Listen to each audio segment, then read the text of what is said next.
Colegas asambleístas y sobre todo al pueblo ecuatoriano que se encuentra muy pendiente de esta sesión de la Asamblea Nacional. Quiero iniciar esta intervención, señor presidente, expresando mi más sincera solidaridad con todo el pueblo que se encuentra movilizado en este momento, con aquel pueblo que está siendo reprimido por las diferentes fuerzas del orden, en un hecho muy similar a lo que sucedió en octubre del 2019 y con los mismos actores, señor presidente, porque el hoy ministro del Interior era nada más y nada menos que el comandante general de la Policía Nacional que llevó adelante esa brutal persecución que se dio en octubre del 2019. Quiero expresar mi más profunda solidaridad con los más de 55 heridos, nuestra profunda solidaridad de la bancada de la Revolución Ciudadana con aquel joven de 23 años de edad, con Félix, que lamentablemente falleció y deja un dolor enorme a sus familiares. Esos son los difíciles momentos que está viviendo la patria ecuatoriana. Con respecto a la convocatoria del día de hoy, del decreto ejecutivo 455, señor presidente, yo quisiera primero pedirle, si es que a través de Secretaría nos pueden certificar, si es que ha llegado alguna notificación de la Presidencia de la República con respecto a la emisión de un nuevo estado de excepción, a través de la derogatoria del 455 y la expedición de un nuevo decreto ejecutivo, el 459. No sé, señor presidente, si se nos puede certificar si ha llegado alguna notificación a la Asamblea Nacional, como establece la Constitución de la República. Señor presidente, si se puede certificar por Secretaría, si es que ha llegado la notificación de un nuevo decreto ejecutivo que contenga un estado de excepción. Señor secretario, sírvase a certificar. Me permite informar, señor presidente, que realizada la constatación de los canales que alimentan el sistema de gestión documental de esta legislatura. Hasta el momento, siendo las 19 horas en punto, no se ha recibido notificación por parte de la Presidencia de la República en relación a la expedición de un nuevo decreto.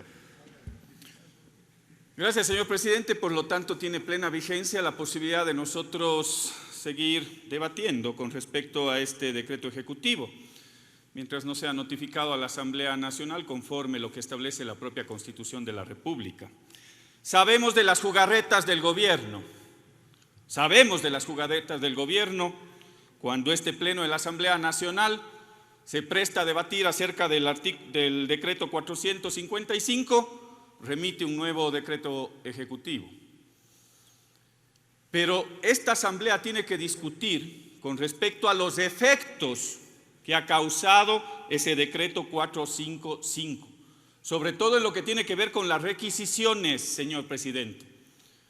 Cómo han ocupado distintos espacios que son del pueblo ecuatoriano, que representan a la cultura, que representan a ese pueblo diverso del Ecuador, como la ocupación de la Casa de la Cultura aquí a pocos metros de la Asamblea Nacional, y como la ocupación por parte de las Fuerzas Armadas de la propia Asamblea Nacional, señor presidente. Hoy en la tarde, cuando llegábamos acá al pleno de la Asamblea Nacional, lo primero que vimos es centenas de militares apostándose al interior de este Palacio Legislativo. ¿A cuenta de qué, señor presidente? ¿A cuenta de qué? Lo mismo en la Casa de la Cultura. ¿A cuenta de qué? De ese decreto 455 que le facultaba las requisiciones. Por lo tanto, esta Asamblea tiene que disponer a través de una resolución el inmediato retiro de las Fuerzas Armadas, de la Casa de la Cultura del Ecuador y de esta Asamblea Nacional, señor presidente. Por otro lado, el gobierno del presidente Lasso es el principal responsable de lo que hoy está sucediendo en las calles de este país. Ha pasado un año de su gestión y de su gobierno del encuentro, dice, pero los ecuatorianos nos hemos encontrado con otra realidad, con la realidad de que no existen medicinas en los hospitales, con la realidad de que los centros educativos se caen a pedazos cuando inicia el régimen de Costa, con la realidad de que se despiden centenas de médicos y con la realidad de que tenemos destrozadas las vías del país, con la realidad de que tenemos una economía aperturista que ha complicado a los sectores productivos. Razones de sobra hay para que el pueblo entero se pueda movilizar. El principal causante de la movilización y de la protesta popular es el presidente Guillermo Lasso y su grupo cercano de ministros de Estado, que lamentablemente parece que viven en una burbuja muy ajena a los difíciles momentos que están pasando las familias ecuatorianas, sobre todo las familias más pobres de la patria. Cuando vemos cómo se incrementa en 6 puntos porcentuales la pobreza extrema, nos damos cuenta que detrás de esas frías cifras existen cerca de 1 millón de familias nuevas que están pasando hambre, señor presidente, hambre. Es por eso que salen a las calles a manifestarse y con justa razón a manifestarse en contra de esas políticas neoliberales que ha encabezado el presidente Guillermo Lasso.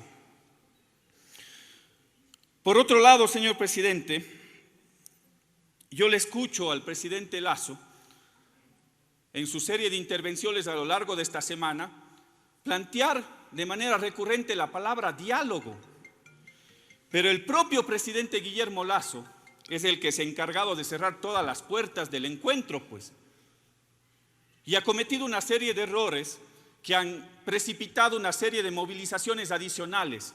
Si al principio era la CONAIE la que estaba convocando a las movilizaciones, hoy tenemos sumados a una serie de sectores sociales, pasando por los estudiantes, las amas de casa, los trabajadores de la salud, los diferentes maestros de las diferentes universidades.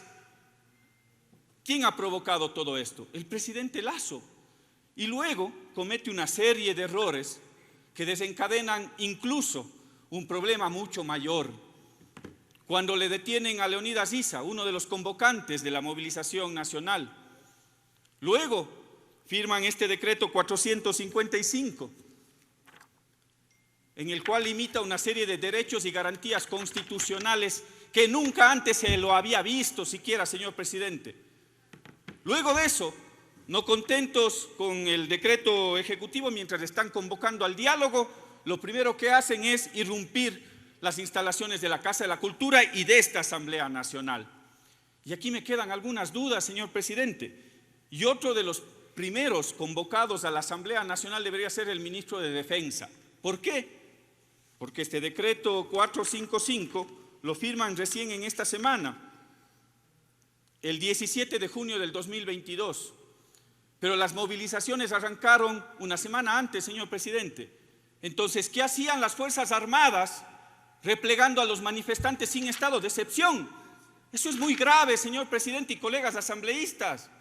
¿Qué hacían las Fuerzas Armadas en las calles replegando una manifestación legítima de los diferentes sectores sociales sin tener un estado de excepción? El primer convocado a la Asamblea Nacional a rendirle cuentas al país tiene que ser el ministro de Defensa. ¿Quién dio esa orden de militarizar las ciudades a lo largo y ancho del país sin tener un estado de excepción? Mi primera interrogante que surge luego de lo que hemos visto. Y por último, señor presidente, yo no veo al menos la voluntad, más allá de las palabras, en las acciones del presidente Guillermo Lasso, de poder efectivamente avanzar en un mecanismo de diálogo. Porque cada vez que menciona esa palabra, o bien le mete preso a uno de los dirigentes, o bien irrumpe en diferentes instituciones del Estado, alimentando más el fuego de la movilización social. Yo no veo realmente cuáles son esas posibilidades de diálogo. Y si la crisis es tan profunda, señor presidente, si la crisis es tan profunda y no tienen las capacidades, sobre todo de parte del gobierno nacional, de poder cumplir con esas legítimas aspiraciones del pueblo ecuatoriano, pues bueno, pues hay mecanismos constitucionales que están plenamente vigentes. Él mismo acaba en su decreto 455 y seguramente en el 459 él mismo acaba de reconocer en el decreto que existe una grave crisis y conmoción social interna. Ese es parte de los justificativos. Y cuando él menciona esos términos, automáticamente habilita mecanismos plena y legítimamente constitucionales. Porque aquí no se puede hablar de golpismo, aquí no se puede hablar de desestabilización cuando se invocan preceptos constitucionales. Eso no cabe. Y por lo tanto ahí se activa el 130 de la Constitución, el 148 de la Constitución, que le permite tener herramientas tanto al Ejecutivo como al Legislativo, para que el pueblo ecuatoriano en estricto sentido democrático, pueda tomar una definición y una decisión sobre lo que es los difíciles momentos que está pasando. Y déjeme decirle, señor presidente, que aquí, al menos en nuestra bancada, en la bancada de la Revolución Ciudadana, estos votos y esta bancada le pertenece al pueblo ecuatoriano. Y nosotros siempre pondremos por delante los intereses de las grandes mayorías, del pueblo ecuatoriano, sobre cualquier otra pretensión de carácter personal o de carácter político partidista. Y por lo tanto, si el presidente Lasso no tiene la capacidad para poder resolver esos principales problemas del país, creo que está de sobra y se deberían activar una serie de mecanismos de carácter constitucional. Y déjeme decirle que aquí, al menos en la bancada de la Revolución Ciudadana, nuestros cargos siempre han estado a disposición del pueblo ecuatoriano. Muchas gracias, señor presidente. Punto de información, asambleísta Ana Belén Cordero, por 3 minutos, por favor. Muchas gracias, señor presidente. Sí, he pedido